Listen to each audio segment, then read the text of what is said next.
আসসালামু আলাইকুম প্রিয় শিক্ষার্থী, কেমন আছো তোমরা? আশা করি ভালো আছো। সৃষ্টি অনলাইন স্কুলে সবাইকে স্বাগত। আজকে তোমাদের সামনে হাজির হয়েছি নবম দশম শ্রেণীর বাংলাদেশ ও বিশ্ব পরিচয় বিষয় নিয়ে। এবং নবম দশম শ্রেণীর পঞ্চম অধ্যায় বাংলাদেশের নদ নদী ও প্রাকৃতিক সম্পদ, এটা ছিল তোমাদের অধ্যায়ের টপিক।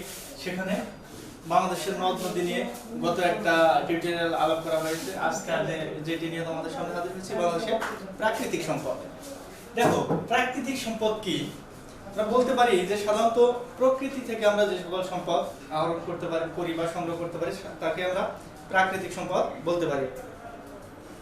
আবার বলতেছে প্রকৃতি থেকে যে সম্পদ আহরণ করা হয় বা সংগ্রহ করা হয় তাকে আমরা প্রাকৃতিক সম্পদ বলতে পারি। দেখো, যে কোনো দেশ তাদের সম্পদগুলোর মধ্যে প্রাকৃতিক যে সম্পদগুলো রয়েছে সেগুলো কিন্তু তাদের দেশের অর্থনীতিতে ব্যাপকভাবে কাজে লাগে। একটা দেশের অর্থনীতির চাকা সচল রাখার জন্য প্রাকৃতিক সম্পদগুলো খুবই গুরুত্বপূর্ণ। তাহলে আমরা কি বললাম যে প্রকৃতি থেকে যে সকল সম্পদ আমরা সংগ্রহ করি বা আহরণ করে থাকি সাধারণত তাকে আমরা প্রাকৃতিক সম্পদ বলতে পারি। দেখো, বাংলাদেশ সহ দক্ষিণ এশিয়ার কতগুলো দেশের প্রাকৃতিক সম্পদ নিয়ে আমি তোমাদের সামনে আজকে আলোচনা করব। প্রাকৃতিক সম্পদগুলোর মধ্যে প্রথমে আমি যেটা নিয়ে আসতে পারি, দেখো বনজ সম্পদটা আমরা প্রথমে নিয়ে আসতে পারি। বনজের আগে আমরা আরেকটি বিষয় নিয়ে আলোচনা করতে পারি, সেটা হচ্ছে কৃষি সম্পদ। দেখো, এটা আগে আলোচনা করা হোক। কৃষিজ সম্পদ।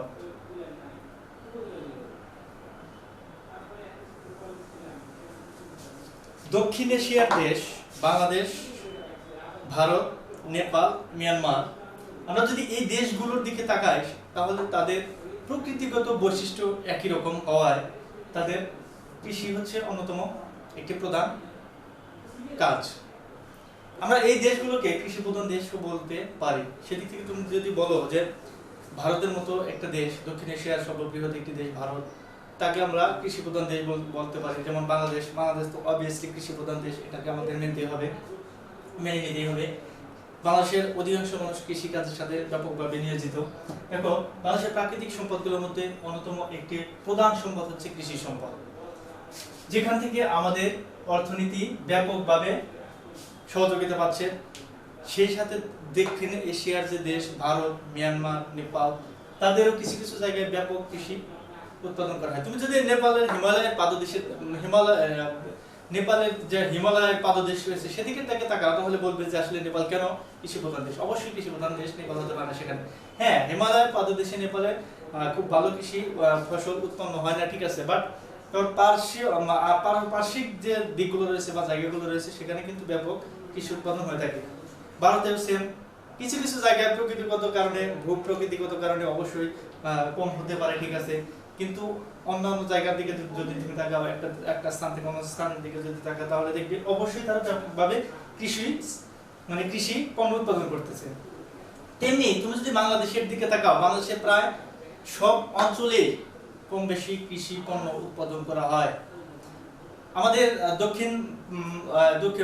বাংলাদেশের দক্ষিণ পূর্বাঞ্চলে যদিও যেখানে সমুদ্রের পানি লবণাক্ত হওয়ার কারণে কিছু কিছু এলাকায় তোমার কৃষিকাজ একটু ব্যাঘাত ঘটে, যে সেখানে ভালো মতো কৃষি পণ্য উৎপাদন করা হয় না।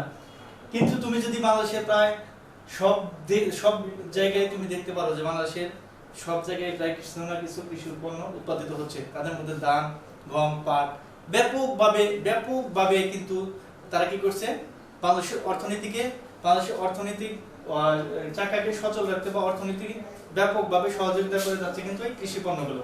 আমি যদি পাটের কথা বলি, যে পাট কৃষি সম্পদের মধ্যে পাট কিন্তু অন্যতম একটি জিনিস যেটা বাংলাদেশের অর্থনীতিকে ব্যাপকভাবে সহযোগিতা করে। একটা দেশের অর্থনীতিকে সহযোগিতা করার মানে কি?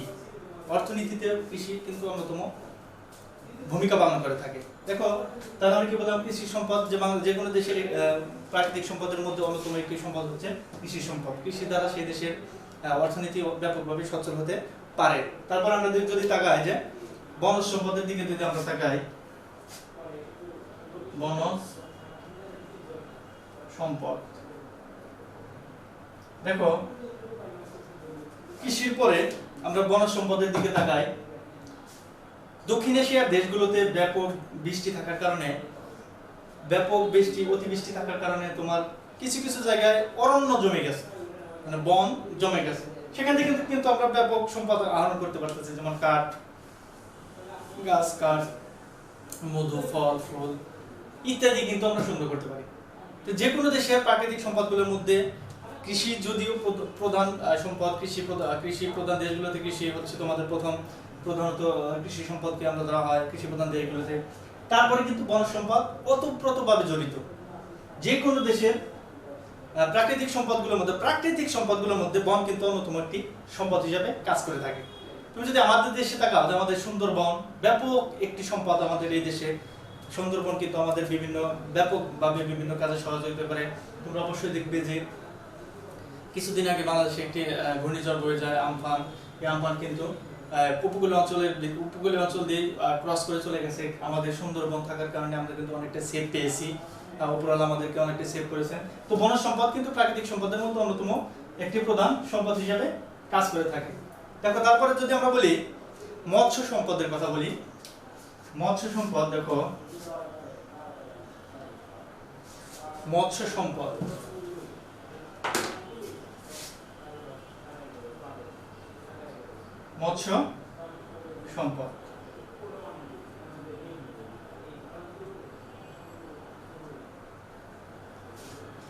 বাংলাদেশ সহ দক্ষিণ এশিয়ার বেশ কয়েকটি দেশে, বাংলাদেশ, ভারত, নেপাল, মিয়ানমার, আমরা যদি এই কয়েকটা দেশের দিকে তাকাই তাহলে মৎস্য সম্পদ কিন্তু তাদের অন্যতম একটি সম্পদ। ছেড়ে দিলাম আমি তাদের কথা, তাদের অনেক সম্পদ। যেমন তুমি ভারতের দিকে তাকাও আর বাংলাদেশের দিকে তাকাও।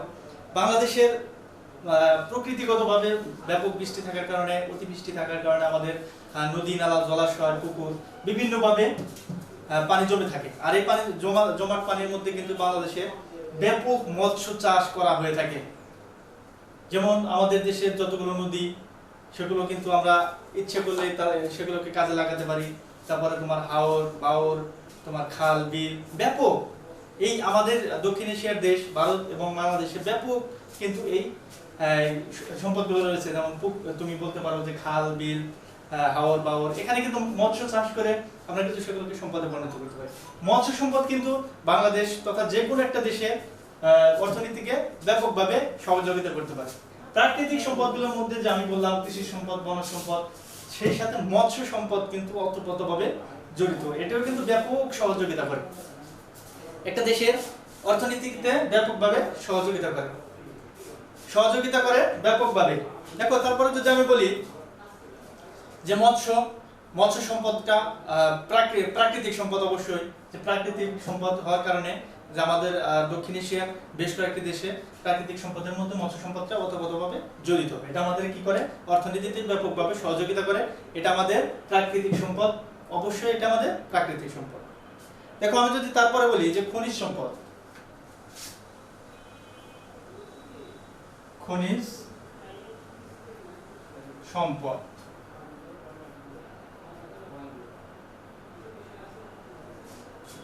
সাধারণত আমরা বলতে পারি যে খনি থেকে যে সকল সম্পদ আমরা সংগ্রহ করতে পারি বা আহরণ করি তাকে আমরা খনিজ সম্পদ বলি।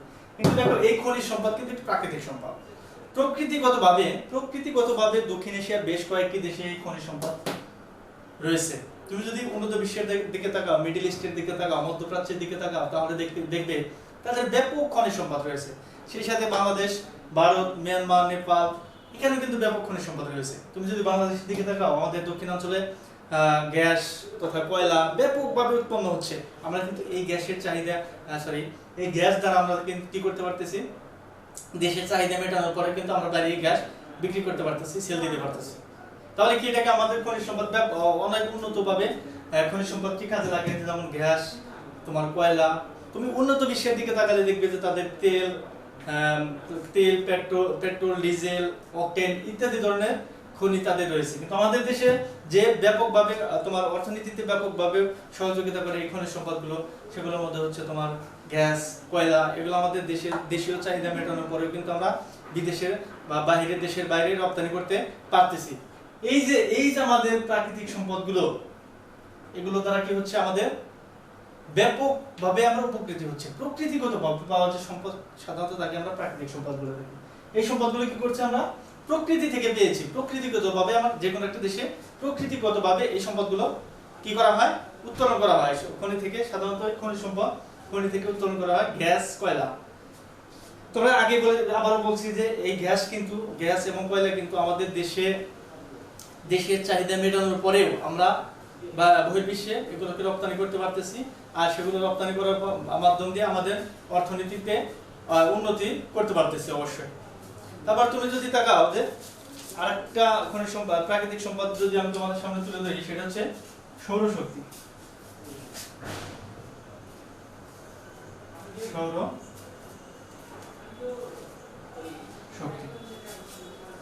দেখো, নিরক্ষীয় নিম্ন অক্ষাংশ সূর্য বছরে প্রায় সবসময় আড়াআড়ি ভাবে কিরণ দেয়। আর এই আড়াআড়ি ভাবে কিরণ দেওয়ার ফলে দক্ষিণ এশিয়ার কয়েকটি দেশে তাপমাত্রা কখনো কম থাকে না। ব্যাপক তাপমাত্রা থাকার কারণে কিন্তু এই দেশের মানুষগুলোর সৌরশক্তি মানে সূর্যের তাপকে শক্তি হিসাবে পরিণত করতে পারতেছে। এটা কিন্তু প্রকৃতিগতভাবে আমাদের একটি সম্পদে পরিণত হয়েছে। এই সৌরশক্তি কিন্তু আমাদের এখন সম্পদ, এটা আমরা কি সম্পদ হিসাবে গ্রহণ করতে পারি। দক্ষিণ এশিয়ার ভারত, বাংলাদেশ, মিয়ানমার, নেপাল, তুমি যদি এই দেশগুলোর দিকে তাকাও তাহলে দেখতে পারবে যে মানে সূর্যের আলো, নিম্ন অক্ষাংশে সূর্যের আলো লম্বাভাবে আড়াআড়িভাবে কিরণ দেওয়ার ফলে সূর্যের তাপ আমাদের দেশে ব্যাপকভাবে থাকে। এটা কোনো সময় কম না হওয়ার কারণে কিন্তু আমরা এই সৌরশক্তি উৎপন্ন করতে পারতেছি। তুমি যদি আমাদের দেশের দিকে তাকাও, বাংলাদেশের দিকে তাকাও, তাহলে এই সৌরশক্তি দ্বারা বর্তমানে অনেক কাজ করা হচ্ছে। বিভিন্ন মিল ফ্যাক্টরিতে কিন্তু সাধারণত এই সৌরশক্তি ব্যবহার করা হচ্ছে। তাহলে সেদিক থেকে দেখা যাচ্ছে যে আমাদের বিদ্যুতের যে ঘাটতিটা ছিল বা এখন সেটাকে কিছুটা হলেও সে সহযোগিতা করতে পারতেছে। এটা কিন্তু আমাদের প্রাকৃতিক একটি সম্পদ। এই সৌরশক্তি কিন্তু আমরা প্রকৃতি থেকে পেয়ে থাকি, প্রকৃতি থেকে আমরা এটি পেয়েছি, এটা কি আমাদের প্রাকৃতিক সম্পদ। তাহলে দেখো, তোমাদের সামনে আমি আলোচনা করলাম যে বাংলাদেশের প্রাকৃতিক সম্পদগুলোর মধ্যে যে 5টি সম্পদের কথা আমি উল্লেখ করলাম, এটি কিন্তু আসলে যে কোনো দেশের প্রাকৃতিকভাবে যদিও পাওয়া, এটি প্রাকৃতিকভাবে, সেগুলো কিন্তু দেশের অর্থনীতিতে ব্যাপকভাবে সহযোগিতা করে। দেশের অর্থনীতির চাকা সচল থাকে, দেশের অর্থনীতিকে উপরের দিকে নিয়ে যায়। আর দেশের অর্থনীতি যদি সচল থাকে তাহলে জীবনযাত্রার মান ভালো হবে, অবশ্যই মাথা পিছু আয় বাড়বে। দেখো, আজকে আলোচনা করা হলো যে বাংলাদেশের প্রাকৃতিক সম্পদগুলো কি কি, সেগুলো নিয়ে আলোচনা করলাম। আগামী ক্লাসে থাকবে তোমার বাংলাদেশের পানি, খাদ্য নিরাপত্তা, পানি সম্পদ ব্যবস্থার গুরুত্ব, পানি সম্পদ ব্যবস্থাপনার ধারণা কি। সাধারণত আমরা বলতে পারি যে পানি সংগ্রহ এবং পানি প্রাপ্যতা এবং ব্যবহার করাকে সাধারণত পানি সম্পদ ব্যবস্থা আমরা বলতে পারি।